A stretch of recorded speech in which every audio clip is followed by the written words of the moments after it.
The world feels loud sometimes. Too much noise, too much going on, too much I can't control. When that happens, I like to grab my bike, point it in one direction or another, and set off.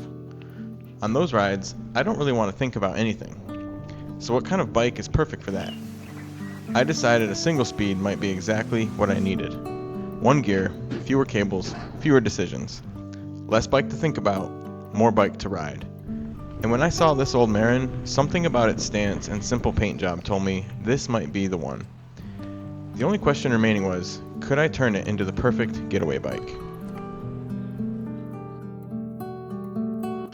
So here it is, the Marin Palisades, single speed version, my escape bike, my getaway bike, a bike I need to just clear my head on short rides at my local trails, chase sunsets like this, and I love it. It turned out exactly how I hoped it would. It looks exactly how I hoped it would, and it rides great. It's smooth, nice steel frame, and I want to show you guys how we got to this point.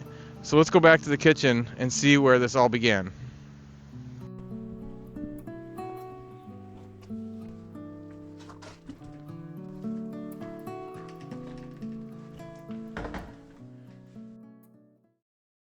At first glance, it kind of looks like a lot of parts for a project that's supposed to make a bike simpler, but everything you change kind of affects everything else, and you all of a sudden end up with this table full of parts. The real heart of this conversion is the drivetrain, or lack of one, and the bike is a vertical dropout bike, so we need something to put some tension on the chain. So I got this chain tensioner, and I've got this 16 tooth rear cog that we'll throw on. It's an HG hub, and I have spacers to make that work.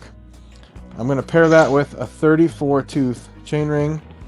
I think that's just about 2-to-1 gear ratio, and it should be pretty nice for rougher terrain. New brakes, because actually there's no way to use these canties once I swap out this stem, and I've got all the cabling for that here. I got new brake levers, I got new pedals, and one of the coolest pieces are these like riser bars, and that's going to go in this quill stem that's like a BMX style quill stem. Can't forget, got a new chain, single speed specific chain. Already tested that it fits on the chain ring, so that'll be good. So what to expect in this video, we will move right into fitting this thing out as a single speed. And I've been really looking forward to this project. It's been killing me to wait for all the parts to arrive, but they're finally here, so let's get started. I filmed a lot more of this build than what you'll see today in this video. The new bars, the brakes, the headset refresh, all of that mattered, but the heart of the transformation was the single speed conversion. That's the part that changed this bike's purpose. So in this video, I'm focusing on the drivetrain, taking away the gears, setting up one clean chain line, and seeing if one gear could turn this old Marin into a simple getaway bike. Maybe someday I'll put together the full build, but for this video, the single speed conversion is the main event. And that's what we'll mount our spacing kit for the single speed cog onto.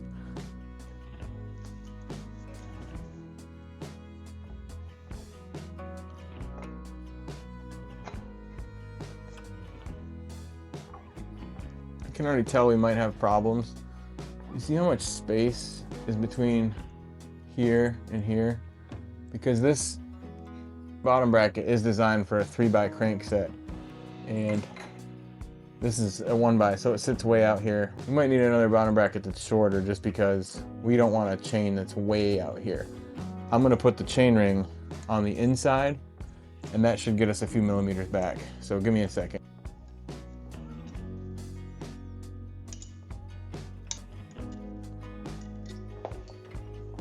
I'll show you what I'm talking about to buy back a few millimeters. I had the chain ring on the outside, and that pushes the chain ring further away from the chain stays.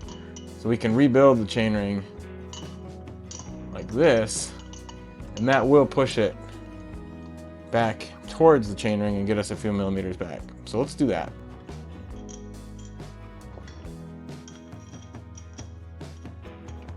All right, I've got the chain ring inside of the crank now. Let's see if that helps at all. It's only very slightly better. We'll see.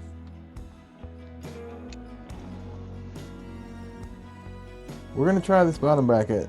That chain ring and the crank look really far off the chainstay, so we'll see. With the tire mounted, we can try to line up where we think we need to put the spacers and where we need to put the cog on the HG hub here. So you can see the chain ring's out here and you want the cog somewhere on the outer edge of this. So we're gonna have to do some trial and error. Series of spacers here, and I think we need the cog somewhat on the outside. So let's try the big one in, and maybe, again, this is gonna be trial and error. One more, let's do one more and see. Some people can eyeball this, I cannot. So I wanna just mock up the chain and see what the line looks like.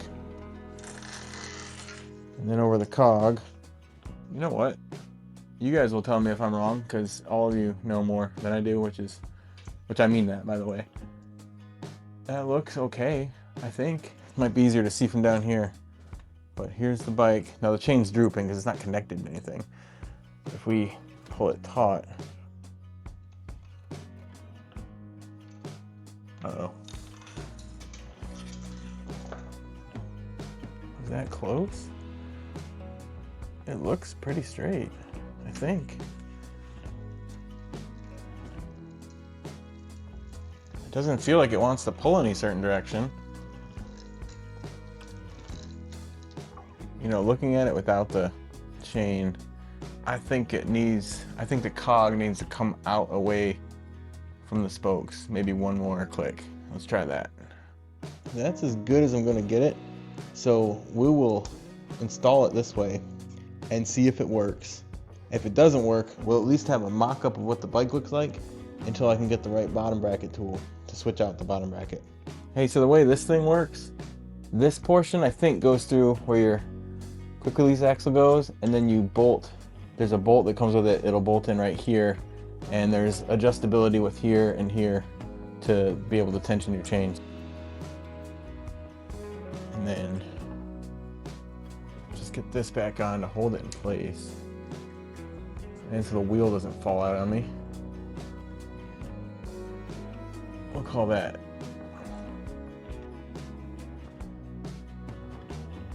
good enough for now. This goes in the derailleur slot. I don't want to tighten it yet because you have adjustability with this bolt and this bolt, how high to tension your chain. And I think you're supposed to run the chain above this actually, and you push up. Let's size this chain up. I'll cut it off camera and then we'll install it. You want it as tight as possible. This link here.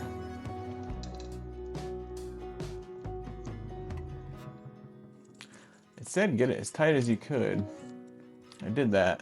It feels too tight, like I don't even need the tensioner, which is wrong.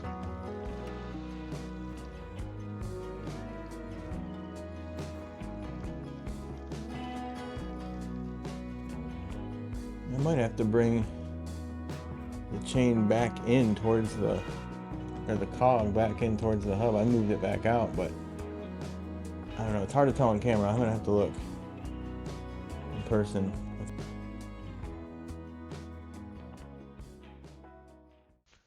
Hey, this is a good time to take a pause. The bike is pretty much mocked up. This is what it's going to look like. The single speed drivetrain's on there. The bars are on there. So I'm going to take a pause. I've got a lot of adjustments to make, which I'll do in the morning. Need to check that chain line again, and I need to string up the brakes, which I'll do off camera. So the next time you see me, hopefully we'll be on a nice little joyride on this thing, and we'll get some glamour shots and see how it performs. I'll see you in just a few seconds.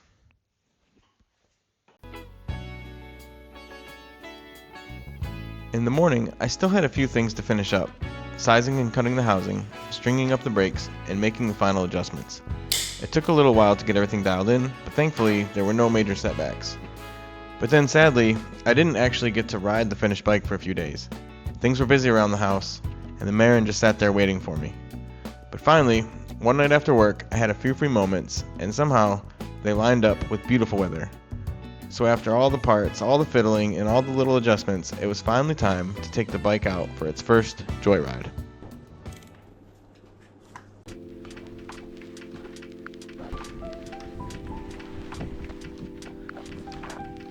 So after all that, did I end up building the perfect getaway bike? Well, probably not perfect, but I do think I built the right bike. I'm not here to tell you that single speed is faster or more capable than a traditional mountain bike, or even better at everything, but it sure is simpler. And you wouldn't think removing the option to change gears would change the whole experience that much, but for some reason it does. I don't exactly know why, but I have some ideas. Maybe having one gear takes you back to your first bike. Before we thought about gears, specs, components, and all the little choices that come with bikes. You just got on your bike and you rode. Or maybe it's the way one gear and a decent chainline can feel smoother and more direct. I know I'm not faster on this bike, but somehow I feel better on it. Or maybe taking away one small choice lets you get lost in the ride a little bit more. You stop thinking about shifting and start thinking about momentum, technique, and keeping the bike moving. I don't know, but I do love it. I probably won't pick this bike for every ride, but for this kind of ride, when the world feels loud and I just need to get away for a bit, I absolutely will. It's less bike to think about and more bike to ride.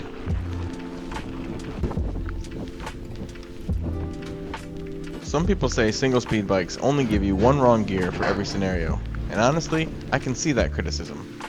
But for what I was trying to build, I think I got the ratio just about right. I went with a 34 tooth chainring and a 16 tooth cog. So it's a little stronger than a 2-to-1 ratio, but with the smaller 26-inch wheels, I don't think it's too much. It's not perfect for everywhere. I definitely run out of gear downhill, and it can be hard work on steeper climbs. But on rough ground and through more technical bits where I'm trying to keep momentum, it feels just about right. And that was the compromise I was after. Low enough to handle bridleways and single track, but not so low that it feels pointless on the road getting there. So thanks for watching, everybody.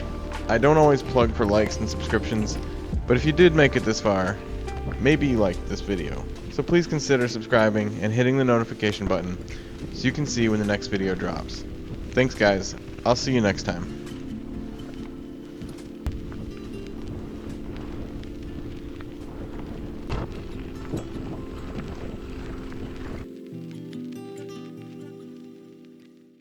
Let's try to get that wedge out.